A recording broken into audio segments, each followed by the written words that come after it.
happy Veterans Day evening. So, 4.5 years ago, a bunch of guys who had spent most of their careers helping for-profit companies expand their international footprint came together to see if they could do the same thing for a domestic, a not-for-profit company organization. And because so many of us on the island are involved with charities in Beaufort County or in other parts of the country, the Trust Talk Committee thought it would be interesting to talk about the story of this particular journey from doing good in the United States to doing good in other parts of the world as well. And as I've thought over the last few weeks of this task that Richard and Sandy have given me, this story they want me to tell, it seems to me there are 3 chapters to it. First, what is it about this organization that made it even possible to think of taking it abroad? Second, what were the obstacles we faced, especially the obstacles that have to do with other organizations who would like to do the same thing? And third, since we've been at it for so long, has anything happened on the ground, which is where it really matters. So we're going to talk tonight about an organization called Team Rubicon. It's a post-9/11 veteran service organization, which I'm going to have the members of the organization actually introduce it to you via a short video. But first I have to tell you what a post-9/11 veteran service organization is, because I surely didn't know when they came to me and told me about this. So the IRS tells us that there are more than 40,000 not-for-profits in the country who have, as part of their mission, serving veterans. We've done some sampling. The IRS can't get more granular than that. We've done some sampling, and we believe that about 20,000 of them deal strictly and solely with the men and women who joined the military after the attacks of 9/11. So hence, post-9/11 veteran service organization. And if there are 20,000 of them, I think there may be even more, 19,900 deal with 5 categories or 6 categories of things for veterans. The first is medical treatment. 25% of our people come back from abroad with an explicit or an apparent medical problem.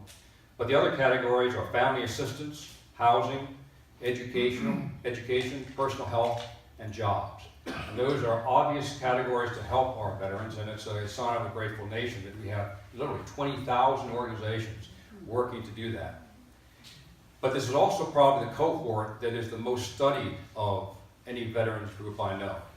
And increasingly over the last 5 years, the DoD and the Veterans Administration has been increasingly concerned about what they're finding in these surveys, and they're particularly concerned about the fact that of the 22 veteran suicides that happen every day in this country, a disproportionate number of those come from this relatively small group of post-9/11 veterans.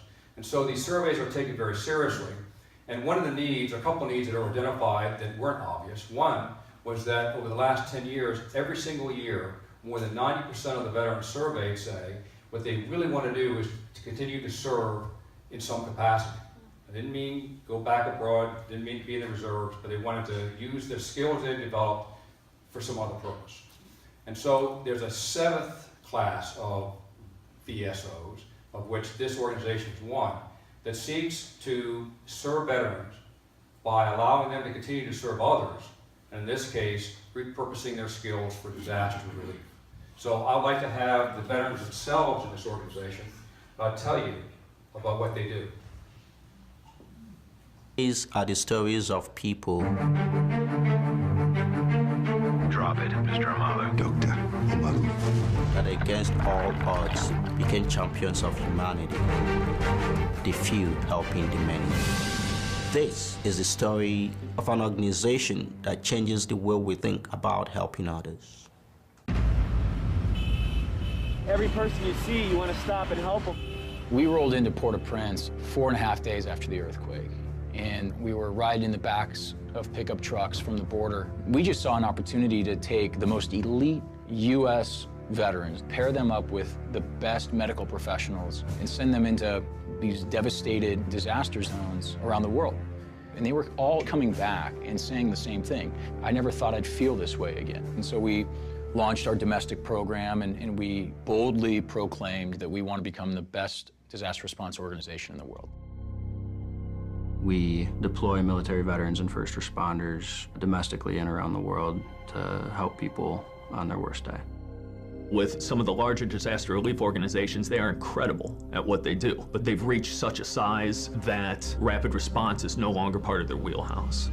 We're able to get in there quicker and more effectively, and at the same time use that incident command background to be a part of the solution.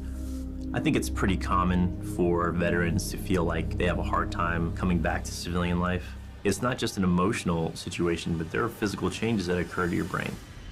When people talk about veterans reintegrating into civil society, they talk about things like employment and education and access to health care. And those are all really critical things. But what we believe is that at the foundation of all of that are these senses of purpose and community and identity. If they feel like they have a mission in life, wherever it comes from, then they're more apt to improve themselves as civilians. I first heard about Team Rubicon watching 60 Minutes and hearing about Clay Hunt. Clay Hunt was one of the founding members of Team Rubicon, one of the original members, I should say.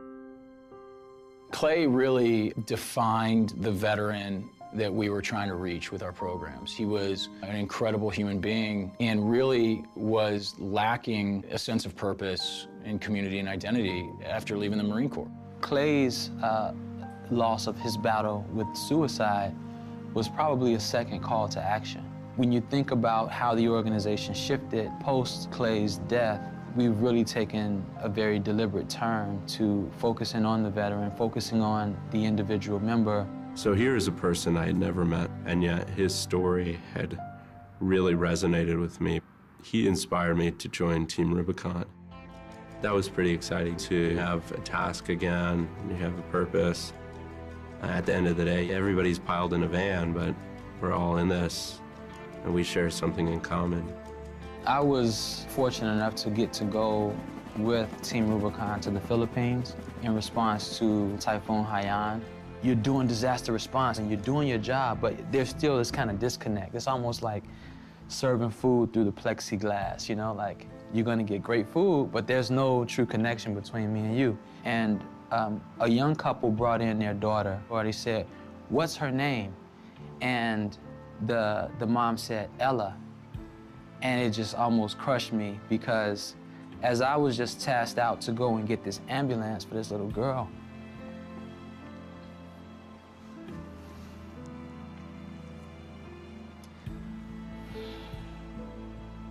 back home, my wife was about 9 months pregnant with our baby, and her name is to be Ella.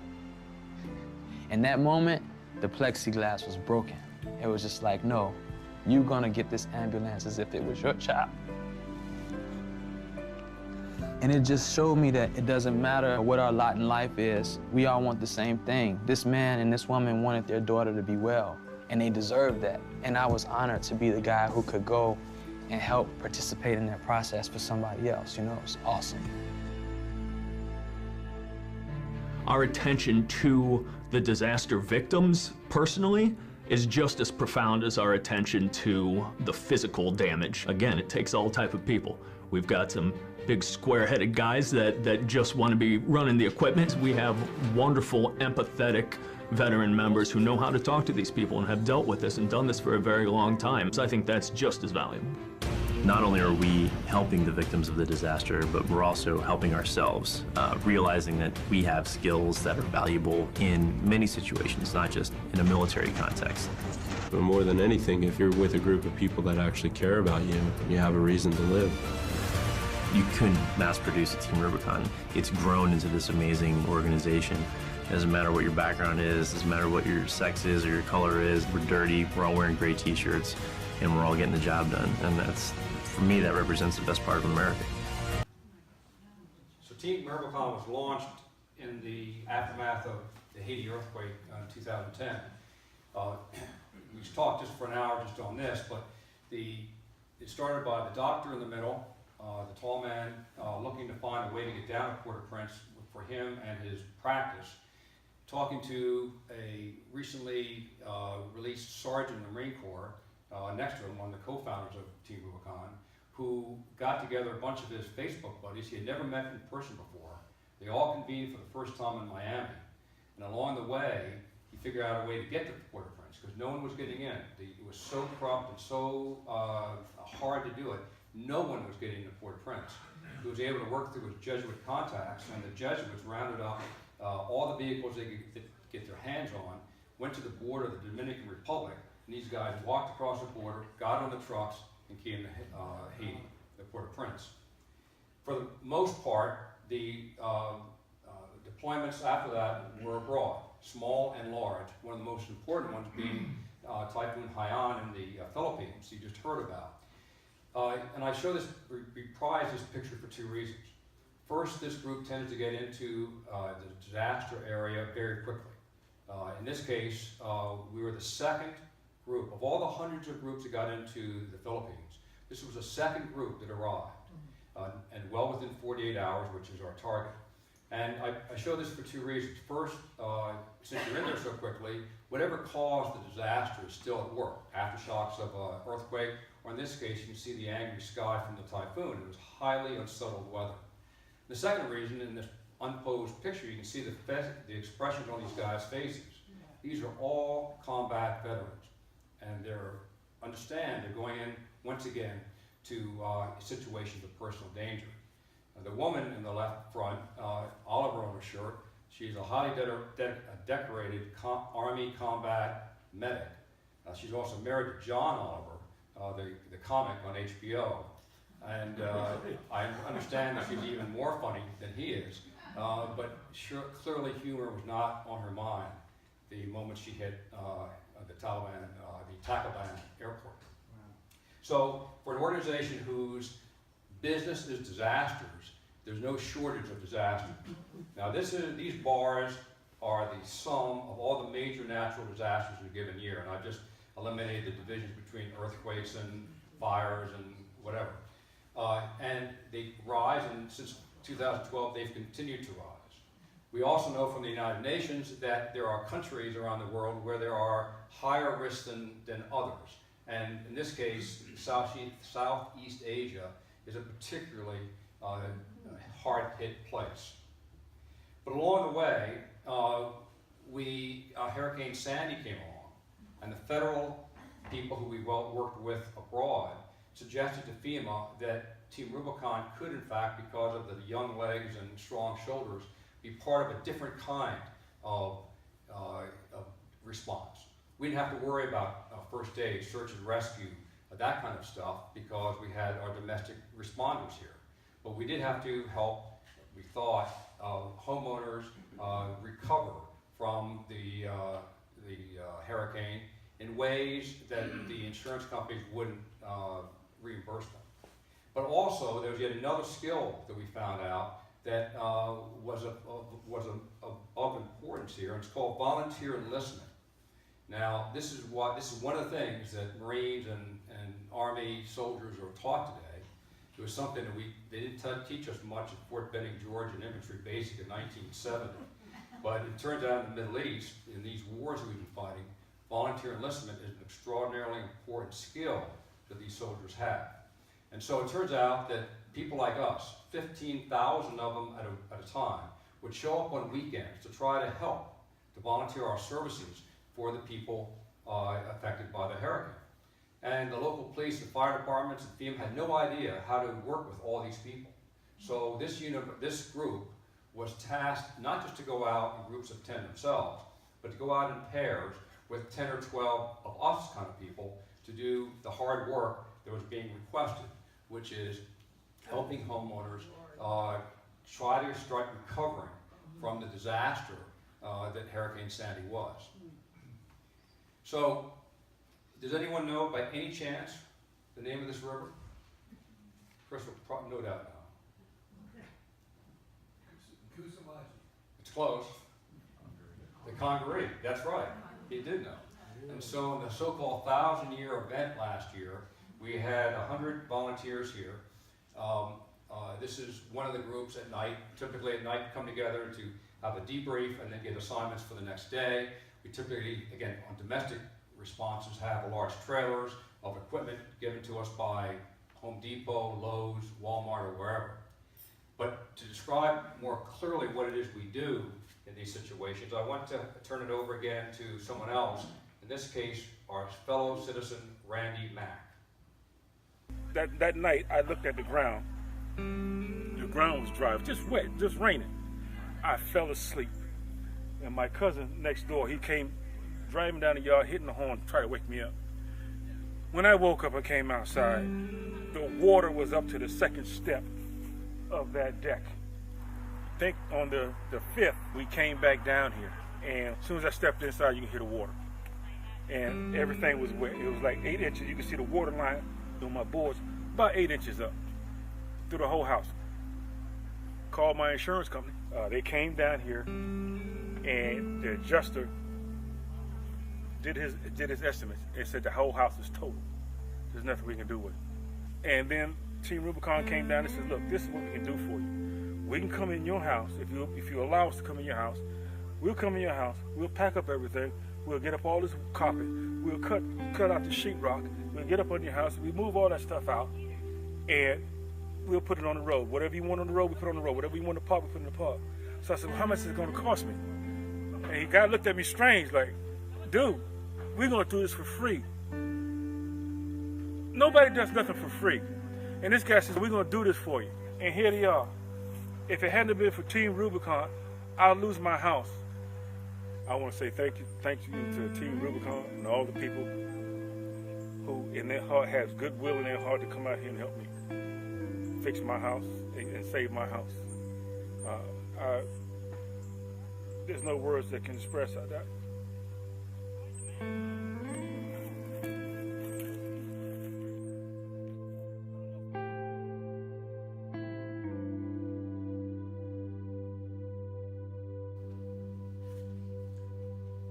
So the growth of Team Rubicon, the volunteer growth, has been clearly non-linear. A volunteer means someone who has applied, has background checks, and has gone through the basic training necessary to understand our incident command system and that kind of thing. And I've only shown the first 6 years because they're relevant to tonight, but this year we're well over 40,000, and we'll probably be 45,000 by the end of the year. The missions are all over the world. Those dots aren't misplaced, they're actually islands there. So we're literally, we've gone on every continent, and this is the actual number of operations by year. Now, so what does this have to do with going abroad?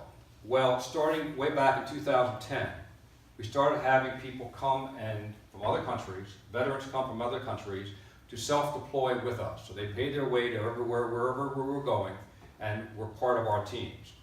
And what did they find? Well, in Arkansas, wrong one. I'm sorry. First of all, where did they come from?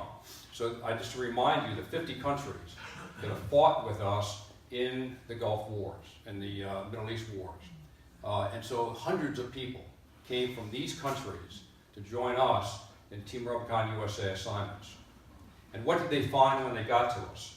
Well, in Arkansas, they worked with Master Sergeant Paul Taylor, a double amputee, and they found that here's a guy who had found in Team Rubicon a way of getting back into society and getting a sense of mission, purpose, and so forth that you heard earlier. Abroad, in our assignments there, we'd be closer to the people. In other words, in a domestic response, you're typically helping the homeowners clear things up. Abroad, you're right with the people. You are literally the first responders into these countries. And so, over the first 2 years, there was this inexorable pressure on the board of Team Rubicon USA to do something outside the country. And so, the first question I posed was, what is it about Team Rubicon that made it possible or even thinkable to go abroad? Well, when I first started thinking about these remarks a couple of weeks ago, I would have said it had to do with the overall mission, the idea of helping veterans, serving veterans by allowing them to continue to serve others by repurposing the skills they already have. As I've thought about it, that would be kind of a supply push around the world. What I think the real answer is was the demand pull of these veterans from all over the world who came and said, we're part of this organization and we want one of these where we are. So the board decided, in fact, to set up an international advisory committee I was in the wrong place at the wrong time. I had just joined the advisory board of this organization. They asked me to chair this committee, and I made a huge mistake. I said, no problem, we'll be back with the answer in a month. Well, I was off by a factor of 24. It took us 2 years to figure out how to do this. And I thought originally that there was really only two things we had to worry about. We had to worry about the legal side, because here we're cobbling together a bunch of not-for-profits around the world. And I was very comfortable and aware of the corporate law around the world, but I knew enough about the not-for-profit world to know that the laws are no way harmonious the way they are in the corporate world. But we had lawyers, I thought no problem. The second thing I knew we had to do was to figure out how to organize this. And I said, how difficult could it be to put a bunch of veterans together in a couple countries? Well, we immediately went out and went on the ground to where these veterans were coming from. We went to the Far East, we went to Europe. We had the chance to talk with senior government officials, military officials, NGOs and other government organizations, and then the veterans themselves. And we found two things, and I'll mention those two constraints that I think are applicable to other charities who want to go abroad.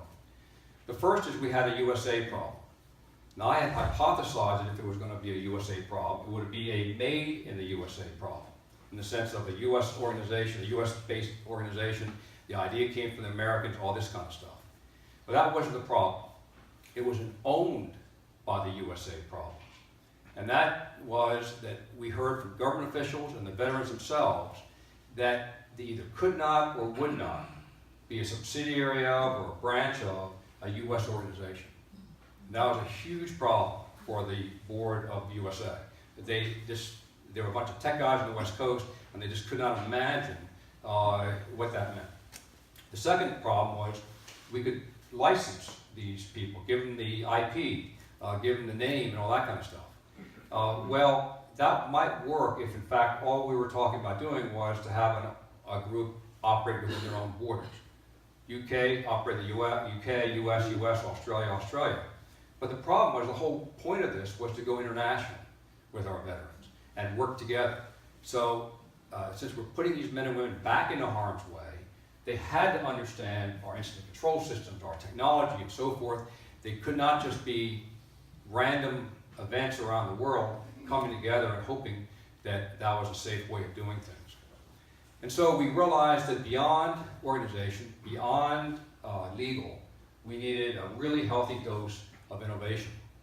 And a couple of us in our corporate lives have used a firm on the West Coast called IDEO. And this is a group that's unbelievable. They were famous for devising the first mouse for the Apple computer. And they work on a wharf in San Francisco Harbor. When they get bored, they open up a trapdoor and they fish from their desk chair. And it's really a group you have to get used to. But I went back for a second dose, and I'm glad we did, because they came up, where am I going? There we are. They came up with a network that took into account the dozen or so serious design constraints we had. A network consisting of a series of discrete country units, TR-US, TR-UK, TR-Turkey, TR-Germany, whatever, and then a group called Team Rubicon Global. But before I go to Team Rubicon Global, I now value even more the work that IDEO did for us, because just 4 months ago, they received a prestigious International Design Award for designing this.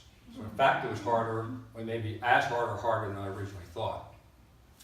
But for the sake of tonight, and for a not-for-profit going abroad, not only do we have a network, but we have this thing called Team Rubicon Global, which is the facilitator of that network. And we know that when you put an organization together, the crisper you can be about what the organizational capabilities are that you expect, the more likely you are to get them. So this group has just 3 things it's got to do. The first thing it's got to do is to protect and grow the TR brand. Now the protecting side is relatively easy. You get good lawyers, you get good license agreements, and it's not that it's trivial by any means, but it's straightforward, and I think we're doing that. On the growing side, it means you have to identify countries where there might be a TR unit. And you go and do the same kind of interviews I talked about earlier with government and veterans groups and so forth. identify a lead. Yes, Richard. I don't know what a red and blue dot mean. Oh, well, good catch. So we in fact have two kinds of country units. This counts in your question time. You have the TRXs, which are the country units that recruit and assemble volunteers, like TR USA. But you also have what we call TR readies. Because way back when I showed you the map from the UN, there are countries where there are going to be consistent natural disasters. So we call them TR readies, where we put, instead of the UN putting materiel in depots, we put people. So we're hiring people in a bunch of countries to be there all the time. And they're helping people with disaster preparedness on their own and that kind of thing before something hits. But then they're on the ground. So they bunker down and they're in communication with us, and they let us know whether it's appropriate and timely for us to come in. So good catch. So that's part of the network. So then the question, the other part of the first capability is growing the brand. And that means identifying a country, doing the analysis, identifying a lead director who will work with us to charter that group as a charity in the country, recruiting a veteran from this group of post 9/11 veterans to be the launch leader, and we'll pay that man or woman for a certain number of months. We'll also send in a training team with our standard operating procedures so they understand what it means to be a Team Rubicon country. So that's the first capability. The second capability is to identify when it is and how to go abroad. So these guys devised a very interesting protocol, which is within 5 hours of when a disaster is identified. It could be an earthquake, 5 hours after the earthquake, or when something looks like a typhoon is going to hit a country seriously. They have 5 hours to vote. Each one has a vote as to whether we deploy or not.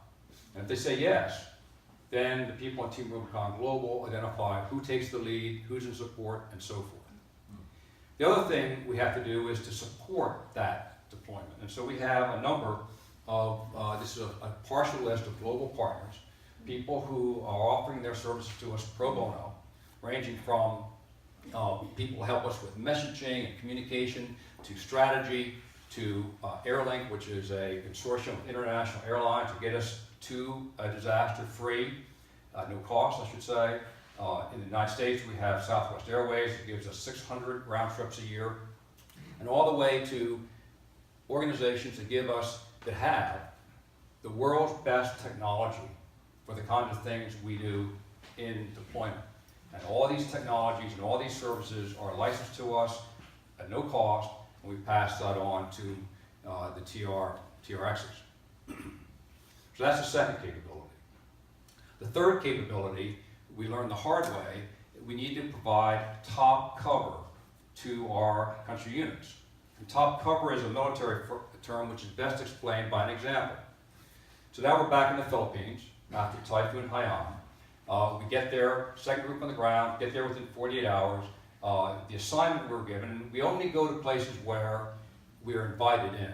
So in this case, the Philippine ambassador to the U.S. specifically asked us to come and specifically told us our job was to go out into the far islands to assess the damage, to do the search and rescue, to do the first aid, to distribute food.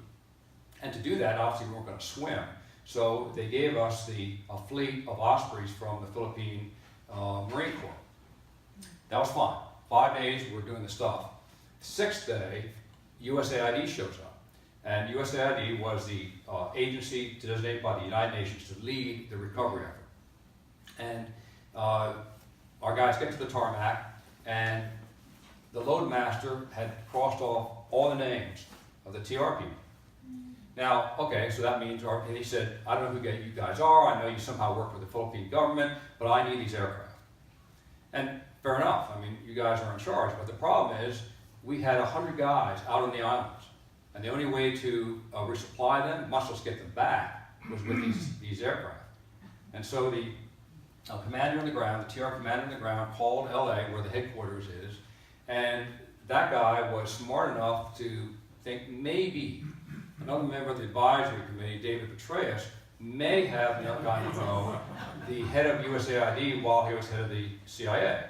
And And so at 2 o'clock in the morning, he had the courage to call David in New York, and he called in turn. He did have to work very closely with USAID. He called the head of USAID.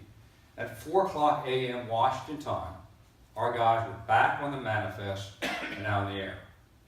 So that's what Top Cover is all about. So as we think about governance in this institute, in this network, board governance is probably the single most important thing that we can do for this organization, we meeting the people on the board. And so we're very clear about what constitutes good governance on the country level, what kind of directors do we want and need, but on the global level, we don't need people with deep pockets, we don't need celebrities, we need people who can give us top cover. And so we have three groups of people, military, government, and business. So I'm not going to introduce every person individually, I'm just going to give you the what's represented on this page. On the right-hand side, just by alphabet, you can't see this, you have all the pictures are coming. You'll have the two co-founders, college graduates, volunteered for the Marine Corps. Like many of our children and grandchildren, after 9/11 wanted to serve the country. Some people did things like State Department, Peace Corps, even going to seminary. We saw the biggest single spike in our 200-year history at the Princeton Theological Seminary the year after 9/11. Others went in the military, as they did. On the other side, we have men who, three of whom, were the supreme commanders of their respective country militaries, Australia, UK, and Canada. We also have the commander of the Afghan and Iraq coalition, and we have the commanding general in Australia for a number of years in Australia leading humanitarian efforts. And it turns out that Australia probably has the best record of humanitarian missions I've ever seen in a country. They spend an enormous amount of time and an enormous amount of resources doing that. I will mention one person because the Trust Talk Committee asked me to make sure you know that the guy in the lower left-hand corner, General Sir Nick Parker, will be standing here in 5 weeks. And he not only will he have a lot to say about Britain, maybe Brexit, maybe whatever, but he's one of the most incredibly funny guys I've ever worked with. So he's coming. Government. We have on this page people who served as Chief of Staff for the U.S. Secretary of Defense and Commerce, the number 2 person in the Australian Department of Foreign Affairs, a guy who is the U.S. Undersecretary of Commerce, the Deputy National Security Advisor, the Undersecretary of Treasury for International. We also have the head of the UN Food Program. And that is, as it turns out, a very, very big deal. Because in years where there's not refugees, where there are not wars, they still have to feed 5 million people a day.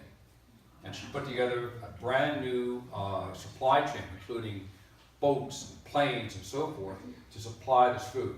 And she believes the single biggest gap they have is not using veterans for the reasons that you've seen and the skills they bring to bear. And finally, we have business. So we have a managing director of McKinsey, a former member of the Israeli Armed Forces, and then CEOs of global companies, a correspondent of Vice News, the global head of security for JP Morgan Chase. And I'm only there because of the old saying that every good deed does not go, there's no good deed that goes unpunished. And so I chair this group. So the answer to the second question I raised about how we went abroad is as follows. You start with the demand pull of the veteran from abroad. You then find out that we need more than just design and legal, we need innovation. We have a network, and then we find that there are 3 key organizational capabilities that center group has to provide. And then you find the people, it's all about people, to do it. So then the question is, what have we done? Where are we? I have a proof of life example here of the UK, which we'll show if we have time at the end. But I'll just give the time frame that this all happened in. September 2012, the committee was formed. September 2014, the USA board approved setting up Team Rubicon Global. We got our charter in Delaware in January of 15. also applied for 501c3 status, started operation on April 1st of 2015, got this 501c3 status in the middle of the month, and if you remember a year ago, that was an extraordinarily short time for the IRS to give anyone, and one of our directors says, the only reason we got that is because we're Team Rubicon Global, not Tea Party Global. So, and then within 3 months we set up the UK, and now we've set up Australia and Canada, and we're about to finish New Zealand, Germany, and Norway. And that'll give us 7 countries, and then by the middle of next year we have another 3 we'll be working on.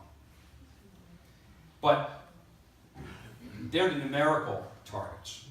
But we feel that as a charity you need to do more than just hit your numbers. You've also got to think about things that are important to your stakeholders. And one of the things that we think is very important is for us to be able to recognize and act on moments of serendipity. And we've had a lot of them, but probably the most important one was to recognize that a multinational deployment, in other words, a deployment of multinational veterans, is more effective for the veteran and for the victim than a series of single national deployments. And there are 2 reasons for that. Every country has a network of countries it knows well. On the business side, I didn't take those networks very seriously because it didn't seem to be of economic benefit to us. But from a humanitarian, military, and cultural perspective, those are very strong networks. The second thing is that each of these militaries have their own skills and specialties. The Norwegians, for example, are the world's best underwater demolition people. And the reason is they had to demine their waters after the Second World War. So we have 2 reasons why multinational deployments are important. And we learned that lesson very well when the earthquake in Nepal came. We, again, were invited in by the Nepalese government. Our mission was to go way up in the Himalayas. I mean, these were young legs being brought in. They weren't going to spend any time, in Kathmandu. It was all the way into the mountain. And I have a great Google Map display showing where the guys checked in every day, showing the meters of altitude they traversed that day. It exhausts you just looking at this chart. But that's what our job was. So we put together a joint team, UK-US team. We sent them over there.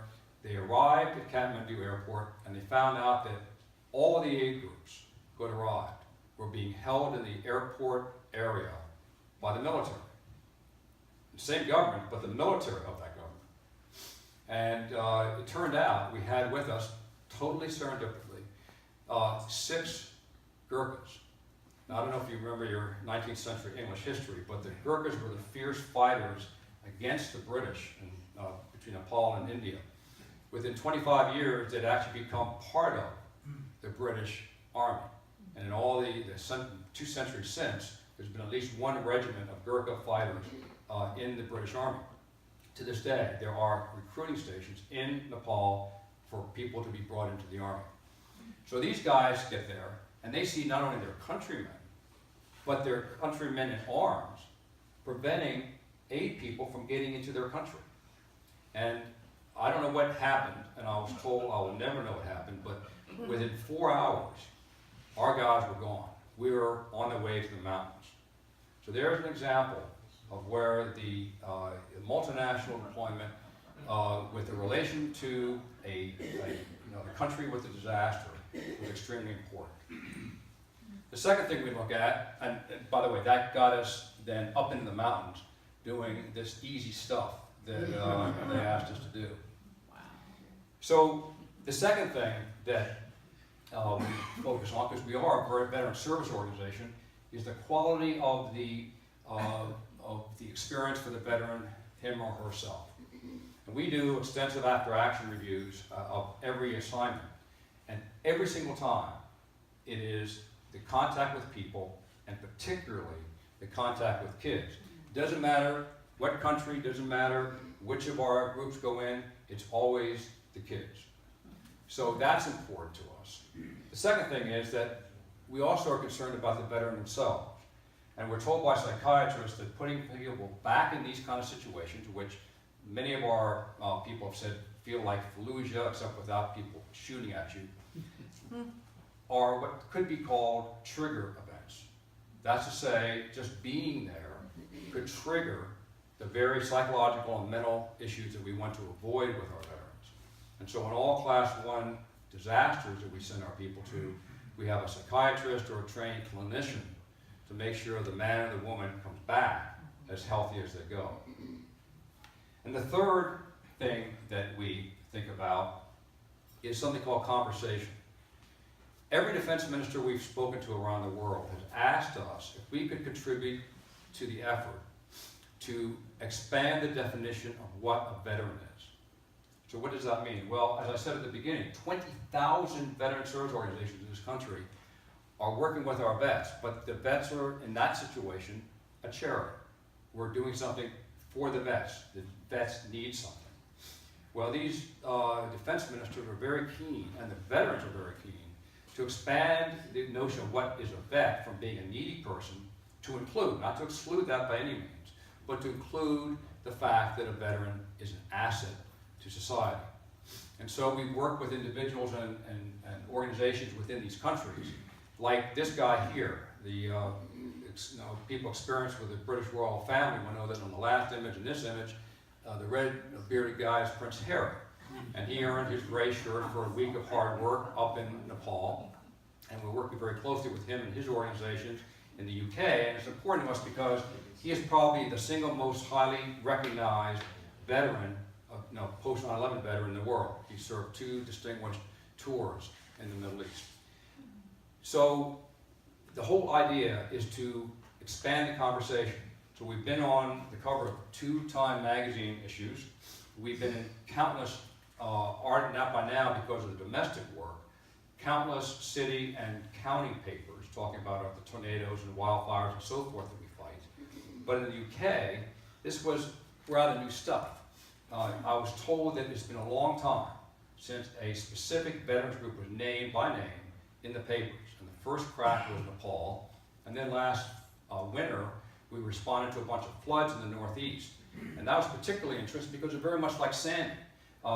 It was a Muslim area, and Muslims from all over the country came to help. But again, Scotland Yard and all those guys had no capacity to handle all those volunteers. And Team Rubicon originally wasn't going to go there because we were very clear talking to the head of Scotland Yard that we weren't going to meddle in domestic affairs because they felt they had that under control. But we were brought in, and we made now the first page of papers, mentioned 5 times in the House of Commons and the pulpit of the Salisbury Cathedral. And you know you're on track when you get to the cover of People magazine. That says People. I shouldn't say People. Yeah. So, Team Rubicon is a veteran service organization that serves veterans by enabling them to continue to serve others. We repurpose their skills they've learned in the military for this new purpose. For about half a decade, we've said that our motto is, disasters are our business, veterans are our passion. And now because of the foresight of the USA Board and the work of Team Rubicon Global, our passion is now the veterans of other countries as well. So I think, Chris, we have 10 minutes for comments and questions. Thank you for your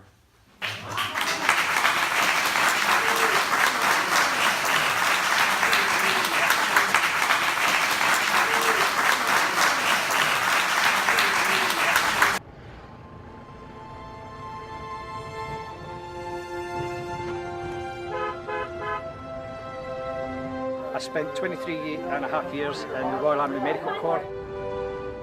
26 years as an infantryman. I was an infantry officer in the British Army. 8 years in the Royal Artillery as a command post officer. I'd lost my sense of purpose, my sense of belonging. I wanted to continue to serve in some way, but wasn't sure how I could do it. And I was sitting at home watching the headlines as devastation hit the Philippines. And said, that's what I want to do, I should be helping doing that. And my wife, God bless her, said, well, what's stopping you? Go out and do it. I Googled help in the Philippines. Team Rubicon caught my eye because of the veteran element. I made contact, and within less than 72 hours, I was on the ground in Tacloban, doing some great stuff for the people of the Philippines.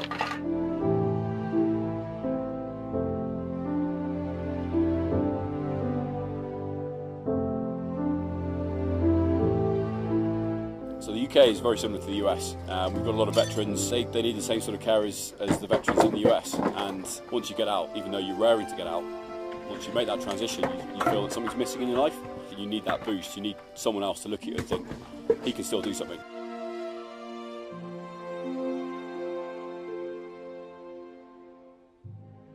So I've been in this village for just over a day now, but even in the short time that I've been here, I can see the impact that we've had on the buildings behind me. We've really, really worked hard to clear them out and give them a great platform from which they can rebuild. It's a drop in the ocean. There's a heck of a lot of devastation, but we're helping him in some small way. And to me, that's all that matters. I think it's a fantastic organisation, and I thoroughly encourage anyone that has already served their country in the military to continue that service through Team Rubicon. It means everything to me. It's a whole new career of service, which I thought I'd lost when I stepped out and took my uniform off. This is my uniform now.